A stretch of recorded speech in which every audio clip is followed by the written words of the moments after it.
4 lessons നമ്മൾ പഠിച്ചു. അതിനെ കൂടുതൽ മനസ്സിലാക്കാൻ വേണ്ടി ഇവിടെ വിശദീകരിക്കുന്നു. ഒന്നാമത്തെ കുട്ടി, ലെസൺ നമ്പർ 1, നൗൺ. ഒരു വ്യക്തിയുടെയോ ഒരു സ്ഥലത്തിൻ്റെയോ ഒരു വസ്തുവിൻ്റെയോ ഒരു മൃഗത്തിൻ്റെയോ പേരിനെയാണ് നൗൺ എന്ന് പറയുന്നത്. ലെസൺ നമ്പർ 2, രണ്ടാമത്തെ കുട്ടി, ആഡ്ജക്റ്റീവ്, നൗണിനെ വിശേഷിപ്പിക്കുന്നുള്ളതായിരുന്നു. ലെസൺ നമ്പർ 3, മൂന്നാമത്തെ കുട്ടി, പ്രോനൗൺ. നൗണിന് സ്ഥാനപ്പേരുകളായിട്ട് അല്ലെങ്കിൽ റിപ്പീറ്റേഷൻ, നൗണിന്റെ റിപ്പീറ്റേഷൻ ഒഴിവാക്കാൻ വേണ്ടി, ആവർത്തനം ഒഴിവാക്കാൻ വേണ്ടി ഉപയോഗിക്കുന്ന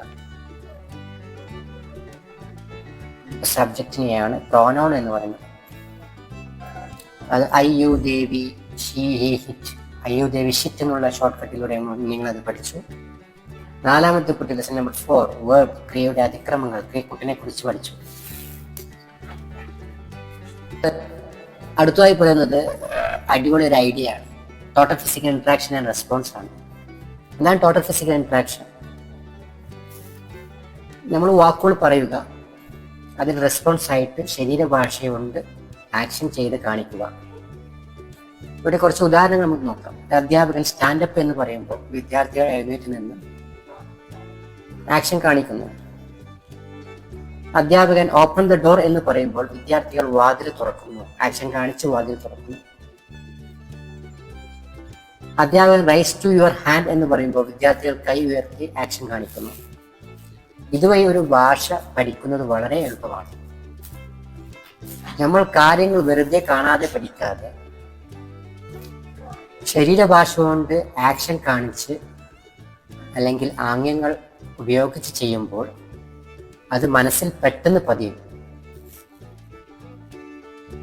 അപ്പോൾ ഇവിടെ TPIയിൽ നമുക്ക് പ്രാധാന്യം കൊടുക്കുന്നത് ക്രിയ അല്ലെങ്കിൽ വെർബിനെയാണ്. Total physical response and interaction എന്ന ആശയം ഒരു കൊച്ചു കഥയിലൂടെ നമുക്ക് മനസ്സിലാക്കാം. ഇത് വായിക്കുമ്പോൾ വെറുതെ വായിക്കാതെ അതിലെ ആക്ഷനുകൾ നിങ്ങൾ ഒപ്പം ചെയ്തു നോക്കുക. നിങ്ങൾ ആകാംക്ഷയോടെ കാത്തിരിക്കുന്ന ആ സ്റ്റോറിയിലേക്ക് കിടക്കാം. മാന്ത്രികക്കാടും കുട്ടിപ്പട്ടാളവും. ഒരിടത്തൊരിടത്ത് ഒരു വലിയ കാടിന്റെ അതിർത്തിയിലുള്ള ഒരു ചെറിയ ഗ്രാമത്തിൽ മീനു, അപ്പു, രാഹുൽ എന്നീ 3 കൂട്ടുകാർ ജീവിച്ചിരുന്നു. ഒരു ദിവസം അവർ കാടിന്റെ വശത്തുകൂടി നടക്കുകയായിരുന്നു. പെട്ടെന്ന് അവരുടെ മുന്നിൽ ഒരു മാന്ത്രികൻ പ്രത്യക്ഷപ്പെട്ടു. വെള്ളത്താടിയുള്ള നീണ്ട തൊപ്പിവെച്ച ഒരു മാന്ത്രികൻ. അദ്ദേഹം കുട്ടികളോട് പറഞ്ഞു, നിങ്ങൾക്ക് ഈ മാന്ത്രികക്കാട്ടിലേക്ക് വരണമെന്നുണ്ടോ? എങ്കിൽ ഞാൻ പറയുന്ന രഹസ്യഭാഷ നിങ്ങൾ പഠിച്ചിരിക്കണം. പക്ഷെ ഒരു നിബന്ധനയുണ്ട്. ഞാൻ പറയുന്നത് വെറുതെ കേട്ടാൽ പോരാ, ശരീരം കൊണ്ട് അത് ചെയ്തു കാണിക്കുകയും വേണം. അങ്ങനെ കുട്ടികൾ ആവേശം കയറി. അവർ തലയാട്ടി സമ്മതിച്ചു. മാന്ത്രികൻ തന്റെ കയ്യിലെ വടി വായുവിൽ വീശിക്കൊണ്ട് ആദ്യത്തെ വാക്ക് പറഞ്ഞു. മാന്ത്രികൻ ഉച്ചത്തിൽ പറഞ്ഞു, ജമ്പ്. ഒപ്പം അദ്ദേഹം മുകളിലേക്ക് തുള്ളിച്ചാടി. കുട്ടികൾ അത് കണ്ട് ഒപ്പം ഉറക്കെ ജമ്പ് എന്ന് വിളിച്ചു പറഞ്ഞുകൊണ്ട് മുകളിലേക്ക് ചാടി. അടുത്തതായി മാന്ത്രികൻ പറഞ്ഞു, റൺ. അദ്ദേഹം ഓരോ സ്ഥലത്തു നിന്ന് കാലുകൾ വേഗത്തിൽ ചലിപ്പിച്ചു. കുട്ടികൾ കൈവീശി ഒരേ നിൽപ്പിൽ നിന്നുകൊണ്ട് വേഗത്തിൽ ഓടുന്നതായി അഭിനയിച്ചു. റൺ. പെട്ടെന്ന് മാന്ത്രികൻ കൈപ്പത്തി മുന്നോട്ട് നീട്ടിപ്പിടിച്ച് പറഞ്ഞു, സ്റ്റോപ്പ്. കുട്ടികൾ പെട്ടെന്ന് ഓട്ടം നിർത്തി. പ്രതിഭകളെ പോലെ അനങ്ങാതെ നിന്നു. അവർക്ക് കാര്യം പിടികിട്ടി. വാക്കുകൾ വെറുതെ മനഃപ്പാടമാക്കുന്നതിനേക്കാൾ എത്രയോ എളുപ്പമാണ് അത് ചെയ്തു പഠിക്കാൻ. ഇവിടെ ഒരു കാര്യം ആര് ചെയ്യുന്നുവോ ആ ആളാണ് വാചകത്തിലെ കർത്താവ് അല്ലെങ്കിൽ സബ്ജക്റ്റ് എന്ന് പറയും. മാന്ത്രികനും കുട്ടികളും ആണ് ഇവിടെ സബ്ജക്റ്റ്.